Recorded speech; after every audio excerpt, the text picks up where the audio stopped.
Hello everyone, my name is Aditya Tiwari. आज के इस वीडियो में मैं डिजिटल रूपी को एक्सप्लेन करने वाला हूँ और आपको एक चीज़ मैं दिखा दूँ, एक शब्द दिखा दूँ। उस शब्द का नाम है CBDC, यानी central bank digital currency. It means central bank is going to launch its own digital currency that is known as e-rupee। ठीक है, मतलब सेंट्रल बैंक ई रूपी जो कि एक डिजिटल करेंसी है जिसका ये बेस क्या है, ब्लॉकचेन, उसको वो लॉन्च करने वाले हैं। तो इस चीज़ को डिटेल में समझते हैं, क्या चीज़ें हैं क्या चीज़ें नहीं हैं, क्या सेंट्रल बैंक चाहती है करना, वो क्या ट्रांसफॉर्म करना चाहते हैं, डिजिटल रूपी है क्या, काम कैसे करेगा और क्यों ला रहे हैं बेसिकली वो। इन सब चीज़ को डिटेल में इस वीडियो में समझेंगे। ये वीडियो लंबा होगा, इसीलिए आप इस वीडियो को आराम से देखें। अगर नोट्स बनाना हो तो कॉपी पेन लेकर बैठें, और अगर ये वीडियो अच्छा लगे आपको तो प्लीज़ इस वीडियो को शेयर करें, चैनल को सब्सक्राइब करें। यू प्लीज़ एक छोटा सा प्राइस पे करें ताकि हम भी ग्रो कर सकें। आप सब्सक्राइब करेंगे तो हमारा चैनल ग्रो करेगा, आप वीडियो को लाइक करेंगे तो ये वीडियो ज़्यादा से ज़्यादा लोगों तक जाएगा। इसीलिए गाइस प्लीज़ लाइक सब्सक्राइब, ठीक है। एक चीज़ मैं बता दूं कि ये जो भी रिसर्च आप देख रहे हो, ये रिसर्च मैंने नहीं करा है, ये रिसर्च करा है ओड बॉल ने, द ऑड बॉल, ठीक है, research by the odd ball.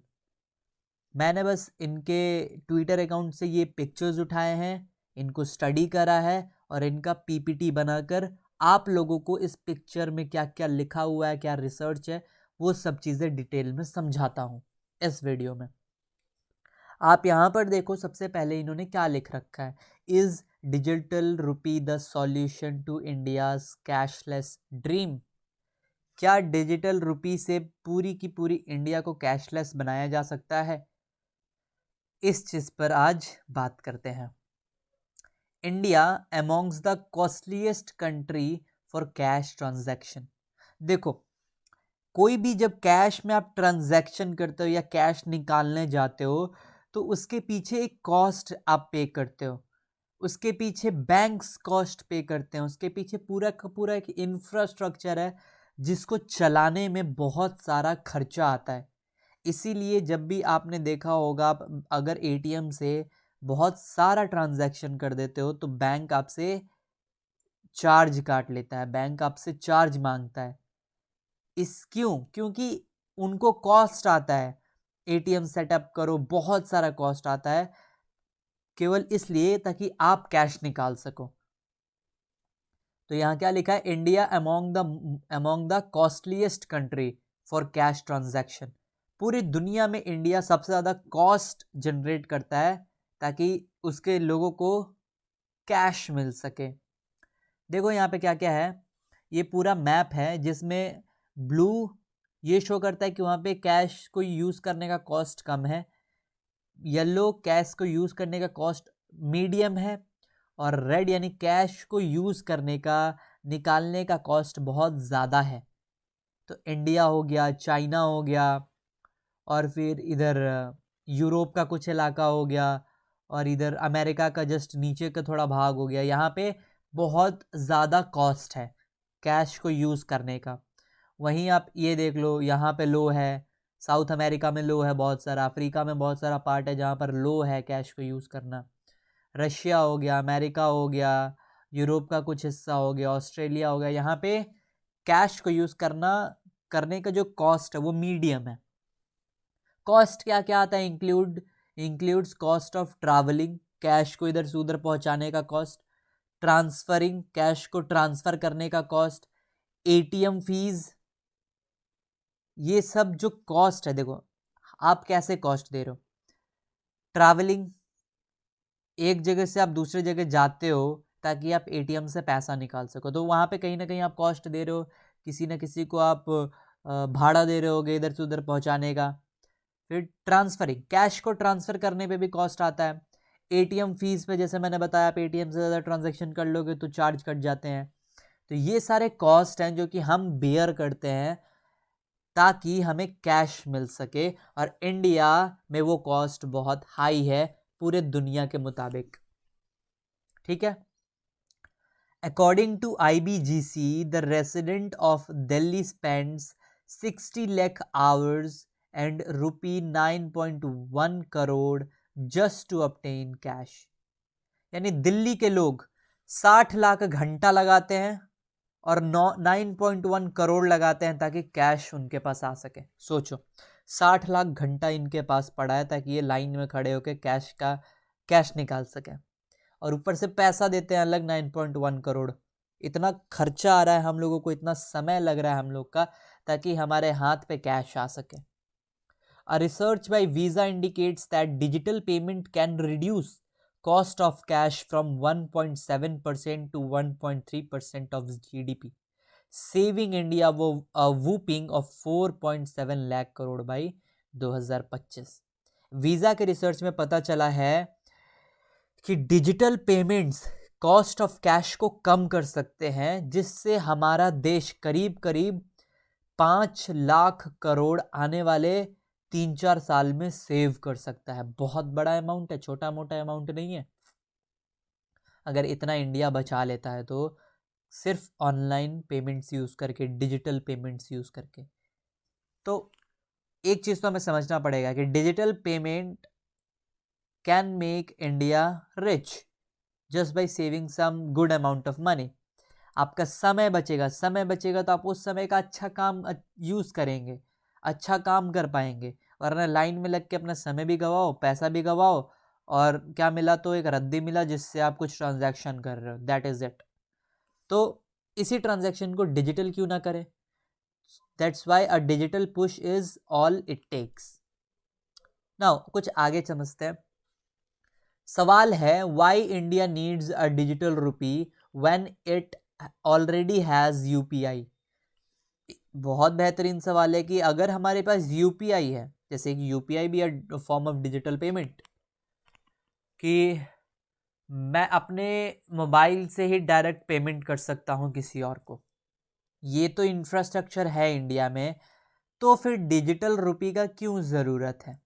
ठीक है, तो देखो आंसर क्या है। Over 50% of Indian population either can not और डू नॉट यूज़ यूपीआई। करीब करीब 50% भारत की जनसंख्या या तो यूपीआई यूज़ नहीं करती या नहीं कर सकती है। 50% यानी 60-70 करोड़ लोग, 60 करोड़ 70 करोड़ लोग नहीं यूज़ कर सकते यूपीआई को। ये प्रॉब्लम है इंडिया में अभी भी। क्यों? क्योंकि अब देखो यहाँ पे कुछ डेटा है जिसमें येलो है एक्टिव अकाउंट नहीं है, बैंक अकाउंट नहीं है लोगों के पास, इंटरनेट कनेक्शन नहीं है रेड वाले के अनुसार, और ब्लू वाले के अनुसार उन्होंने कभी never paid less received money online, यानी कभी ऑनलाइन ना पेमेंट करा है ना कभी रिसीव करा है। तो देखो चाइना का क्या हाल है। चाइना में ऑलमोस्ट मान लो 15% लोगों के पास बैंक अकाउंट नहीं है, 20% लोग के पास इंटरनेट नहीं है, और मान लो 18-19% लोग कभी ना रिसीव किए हैं पैसा ऑनलाइन ना कभी भेजे। और पर यही नंबर देखो इंडिया में कितना हाई है, बहुत ज़्यादा। 50% लोगों के पास बैंक अकाउंट नहीं है, 72% आज भी इंडिया में इंटरनेट सर्विसेज से दूर है या फिर उनके पास फ़ोन नहीं है। 65% लोग आज भी इंडिया में कभी उन्होंने ना तो ऑनलाइन पेमेंट भेजा है ना रिसीव करा है। वहीं रशिया में देखो कितना कम है, स्वीडन में कितना कम है, यूके में कितना कम है, यूएस में कितना कम है। तो अभी भी इंडिया का जो वो है लोग अभी भी यूपीआई और इंटरनेट से बहुत दूर है। इसीलिए मे बी एक कारण है कि RBI is thinking about digital रूपी। अब देखो यहाँ पे ये क्या कहना चाह रहा है, व्हाट इज ई रूपी और डिजिटल रूपी। ठीक है, यहाँ तक हमने समझा कि इंडिया का सपना है कि हम डिजिटल रूपी जाएं, कैशलेस जाएं, बट और इंडिया कितना ज़्यादा खर्चा कर रहा है और कितना समय लगा रहा है कैश को पाने में, यहाँ तक तो हमने समझा। दूसरा हमने ये समझा कि हमारे पास बैंक अकाउंट्स कम है, हमारे पास इंटरनेट एक्सेस नहीं है, फ़ोन नहीं है, हमारे पास बहुत सारे लोगों ने कभी ऑनलाइन पेमेंट ना करा है ना रिसीव करा है, और 50% लोग या तो यूपीआई यूज़ कर सकते हैं या नहीं कर सकते हैं। सॉरी, 50% लोग यूपीआई यूज़ या तो करते नहीं हैं या कर नहीं सकते हैं, ये है। अब समझते हैं डिजिटल रुपी है क्या। ऑल्सो कॉल्ड सीबीडीसी यानी central bank digital currency. Digital rupees cash plus digital minus banks. सोचो, cash plus digital minus banks. whenever you make a payment, token issued by the RBI are transferred through a blockchain network, hence no involvement of commercial banks। क्या कहना चाह रहा है, जब भी कभी भी आप पेमेंट करोगे तो ई रुपी बैंक डायरेक्ट आरबीआई ट्रांसफर करेगा।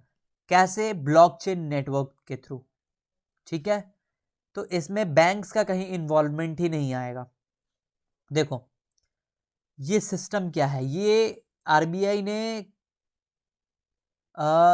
जो क्रिप्टो का सिस्टम है, जो क्रिप्टो करेंसी है, सेम वही सिस्टम उठाया है जो कि ब्लॉकचेन है। उस ब्लॉकचेन के बेसिस पे गवर्नमेंट ने ई डिजिटल यानी ई रुपी क्रिएट किया है, जो आरबीआई डायरेक्ट ट्रांसफर करेगी। अगर आप कोई भी पेमेंट करते हो तो आपके यहाँ से ट्रांसफर होगा दूसरे के यहाँ through RBI, through a blockchain network जिसको आरबीआई मॉनिटर करेगी। क्लियर? अब यहाँ पे एक चीज देखो, डिस्पाइट द यूपीआई बूम होने के बावजूद India's physical cash in circulation as of October 2022 touched a new high of 30.9 lakh crore, 72% higher than pre demonetisation. क्या कहना चाहता है? ये कहना चाहता है कि यूपीआई बूम आने के बावजूद अक्टूबर 2022 में पता चला है कि करीब करीब 40 लाख करोड़ का कैश मार्केट में अभी भी है, जो कि 72% हाई है जब डीमोनेटाइजेशन हुआ था। The message is clear, if you want Indians to avoid cash, give them a payment system that can be used offline and without a bank account. Simple है, एक ऐसा पेमेंट सिस्टम चाहिए, network चाहिए जो offline काम करता हो और बिना बैंक अकाउंट के काम करता हो। बिकॉज बहुत सारे लोग बैंक अकाउंट यूज नहीं करते या फिर उनके पास बैंक अकाउंट है नहीं, बहुत सारे लोगों के पास फ़ोन नहीं है या फिर इंटरनेट नहीं है, इसीलिए वो यूपीआई से नहीं जुड़ पा रहे हैं, तो उनको ये सर्विस देना पड़ेगा। तो सीबीडीसी क्या करता है, यानी digital rupee, it offers the best of all worlds, anonymous and digital like cryptos, regulated like cash, widely accessible like deposits, fast and cost efficient like UPI. हर चीज़ डिजिटल रुपी में आपको मिलेगा। क्या? जो ब्लॉकचेन और क्रिप्टोस का जो सारा सिस्टम है वो मिलेगा, कैश की तरह रेगुलेटेड रहेगा आरबीआई के थ्रू, और डिपॉजिट्स किया जा सकेगा, डिपॉजिट्स की तरह एक्सेसिबल होगा, ये फास्ट होगा, कॉस्ट एफिशिएंट होगा लाइक यूपीआई। तो इसलिए आरबीआई इसे लाना चाहती है, और एक कारण क्या है कि लोग यहाँ पे अभी भी इंटरनेट और फोन से बहुत दूर है, इसीलिए आरबीआई डिजिटल ई रुपी लाना चाहती है। नाउ अब देखो, digital currency more like a global currency. अब यहाँ पे एक चीज देखो, corporates move nearly $23 trillion across the globe annually, and it comes with a huge transaction cost which can be reduced by 80% if CBDC enters the picture। यानी करीब 23.5 trillion dollars corporate move करते हैं एक जगह से दूसरी जगह पूरे दुनिया भर में। तो अगर सीबीडीसी आता है तो वो कॉस्ट, कैश को मूव करने का कॉस्ट जो है वो 80% तक रिड्यूस हो जाएगा। देखो, विदाउट सीबीडीसी, मान लो डिजिटल रुपी जब नहीं है, अगर आप कैश में ट्रांजैक्शन कर रहे हो तो एनुअल ट्रांजैक्शन कॉस्ट आ रहा है $120 बिलियन का। और वही सीबीडीसी का इस्तेमाल करेंगे तो $20 बिलियन का बस कॉस्ट आएगा, यानी $80 बिलियन यानी $100 बिलियन सेव होगा। और ये सोर्स क्या है? जेपी मॉर्गन है सोर्स, वो कह रहे हैं। ठीक है, तो besides international business transaction takes 2 to 3 days for settlement due to time difference issues, CBDC can eliminate this inefficiency by making it real time. 2 से 3 दिन लगता है किसी भी बिजनेस ट्रांजैक्शन को सेटल होने में, अगर कोई भी इंटरनेशनल ट्रांजैक्शन किया गया है तो। पर वही CBDC का अगर हम इस्तेमाल करेंगे तो वो रियल टाइम ट्रांजैक्शन सेटल होगा। जैसे बिटकॉइन 10 मिनट में ट्रांजैक्शन सेटल करता है, इथेरियम 14 सेकेंड में ट्रांजैक्शन सेटल कर देता है, वैसे CBDC मिनट्स में ट्रांजैक्शन सेटल कर देगा। समझ रहे हो? India is the world's largest recipient of foreign remittance worth $87 billion. अब इतना पैसा इंडिया रिसीव करता है बाहर से, तो सोचो इस पे कितना वो लोग ट्रांजैक्शन कॉस्ट देते होंगे। वही CBDC के थ्रू होगा तो वो पैसे बच जाएंगे और वो पैसे डायरेक्ट इंडिया आएंगे, तो इंडिया में ज़्यादा पैसा आएगा। So a digital rupee seems inevitable. No, मतलब डिजिटल रुपीज दिखता है कि इसमें कुछ क्षमता है, पावर है। एक चीज देखो, China's digital yuan American dreams. अब चाइना ने भी अपना डिजिटल करेंसी लॉन्च करा था। China had envisioned it digital currency to take on US dollar someday, यानी US डॉलर का जो मोनोपोली है, जो पावर है, उसको कम करने के लिए चाइना ने डिजिटल करेंसी का फॉर्मेशन करा, but it is foolhardy at best. Let's see, China orange, USA blue. Total global export में चाइना 15% का हिस्सा रखता है और अमेरिका 8% का, ठीक है। और टोटल ट्रांजैक्शन जो पूरे दुनिया भर में होता है उसमें अमेरिका का 88% हिस्सा है, जो कि उसका US डॉलर, यानी 88% ट्रांजैक्शन पूरे दुनिया भर में US डॉलर में होता है और 4% चाइना के करेंसी में होता है। सोचो, although the biggest trading nation, 15% of global export China के पास है, चाइना's currency yuan executes only 4% of global trade. 15% हिस्सा है पूरे के पूरे एक्सपोर्ट का चाइना के पास, फिर भी केवल 4% ही ट्रेड होते हैं उसके अपने करेंसी में, बाकी 88% ट्रेड्स अमेरिका के करेंसी में होता है, जो कि डॉलर है। Hence can't replace the mighty dollar as the world's primary reserve currency। ठीक है, यहाँ पे एक पिक्चर देखो, यहाँ पे पिक्चर क्या दिखाया गया कि यस, रियलिटी में अगर डिजिटल रुपी आता है तो बहुत सारा कॉस्ट बचेगा, बहुत सारा पैसा बचेगा इंडिया का, और हो सके आने वाले टाइम में बहुत सारे देशों का भी। और यहाँ पे हमें पता चल रहा है कि चाइना ने भी कोशिश करा अपना डिजिटल करेंसी लाने का, ताकि वो अमेरिकन ड्रीम यानी US डॉलर को टैकल कर सके। बट हम देख पा रहे हैं कि 15% एक्सपोर्ट होने के बावजूद केवल 4% हिस्सा है पूरे दुनिया में जितने भी ट्रांजैक्शन हो रहे हैं उसमें चाइना के युआन का, और 88% डॉलर यूज़ किया जाता है। तो ये डॉलर पावरफुल है अभी भी। Can a digital currency system fail? देखो, अब इसमें समझते हैं कुछ चीज़ें। Ecuador, one of the first country to launch a digital currency, was forced to call it off within 3 years। 3 साल में उन्हें हटाना पड़ा उस पूरे के पूरे सिस्टम को, डिजिटल करेंसी सिस्टम को जो उन्होंने लॉन्च करा था। The reason 71% of the open CBDC accounts were never used, यानी 71% जितने अकाउंट्स ओपन किए गए थे CBDC अकाउंट कभी यूज ही नहीं किए गए। Citizens did not trust the system, मतलब ट्रस्ट नहीं आया लोगों का CBDC को यूज करने में। समझ रहे हो? ये रीजन है, ये सोचो, ये रीजन है कि लोगों ने RBI पे ट्रस्ट, मतलब एक तरीके से लोग RBI पे ट्रस्ट नहीं कर रहे, वहां के सेंट्रल बैंक पे लोग ट्रस्ट नहीं कर रहे। In Indian context, as per World Bank, 32% people cited lack of trust as a reason for not opening a bank account. World bank के अनुसार 32% लोग ये कहते हैं कि मुझे ट्रस्ट नहीं है बैंक्स पे, सरकार पे, इसीलिए वो बैंक अकाउंट नहीं ओपन कराते। सच, लेकिन इनको पता नहीं है जिस दिन सरकार ये कह देगी कि डीमोनेटाइजेशन हो गया, इनका सारा पैसा खत्म, बर्बाद। Today you park your savings in bank deposit to make digital payment through banks. With the advent of CBDC, you won't need to maintain this liquidity in your bank account. यानी अभी हम अपना पैसा बैंक अकाउंट में रखते हैं और उसके थ्रू यूपीआई पेमेंट हम करते हैं और अपना पैसा एक बैंक से दूसरे बैंक को ट्रांसफर करते हैं। बट अगर सीबीडीसी आता है, सेंट्रल बैंक डिजिटल करेंसी, तो क्या होगा कि आपको अपना पैसा बैंक अकाउंट में रखने की जरूरत ही नहीं होगी। Ultimately the demand for savings and current deposits might fall and commercial banks might lose this low cost source of funding. लेकिन अगर हम बैंक अकाउंट में पैसे नहीं रखेंगे तो बैंक्स को बहुत बड़ा घाटा लगेगा। क्या कि 3% पे 4% पे उनको और कहीं से पैसा मिलेगा नहीं। हमारा ही तो डिपॉजिट है जो बैंक यूज करता है टू मेक मनी, तो वो बैंक को वो पैसा मिलेगा नहीं। If this affects bank margins, don't you think it will affect their ability to lend? Will a digital rupee achieve India's cashless stream, or will it disrupt the banking industry?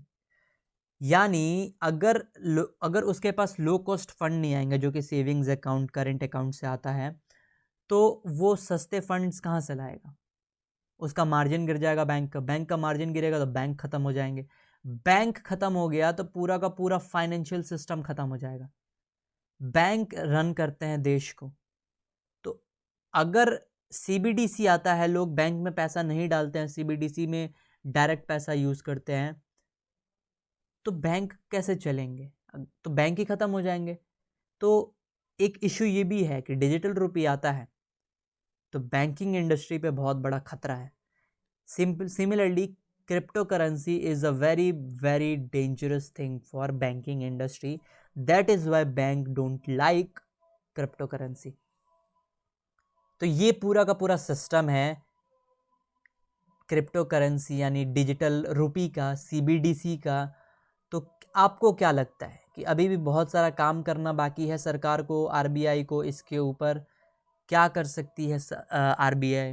क्या digital rupee हमारे लिए beneficial रहेगा, सरकार के लिए beneficial रहेगा? Banks के लिए तो दिख ही रहा है कि बेनिफिशियल है नहीं, तो बैंक्स तो चाहने नहीं वाले कि आने आ जाए। तो आप अपना राय इस पे बताएं कमेंट में, आपको क्या लगता है, ताकि हम और लोगों को डिजिटली और लोगों को मेन स्ट्रीम इकोनॉमी में ला सके और सरकार लोगों का डेटा ला सके इसके थ्रू। तो इससे ये एक बेनिफिट होगा। लेकिन दूसरा, क्रिप्टो करेंसी कहता है कि the main function of crypto currency is the blockchain and it means कोई यहाँ पे मालिक नहीं होगा, कोई इसको करेंसी को कंट्रोल नहीं कर रहा होगा। But digital rupee is controlled by RBI. यहाँ पे ये भी एक इशू है कि ये कैसा डिजिटल रुपी है जो कि कंट्रोल्ड किया हुआ है किसी से, किसी ने इसे कंट्रोल किया हुआ है। तो ये भी एक बहुत बड़ा इशू है और चैलेंज और क्वेश्चन।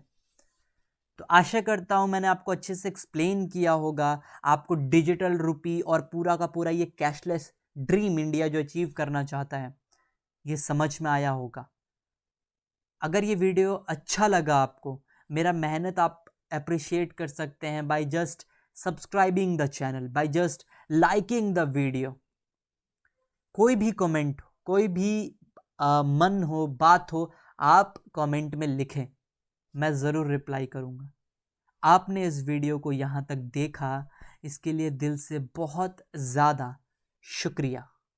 Thank you guys.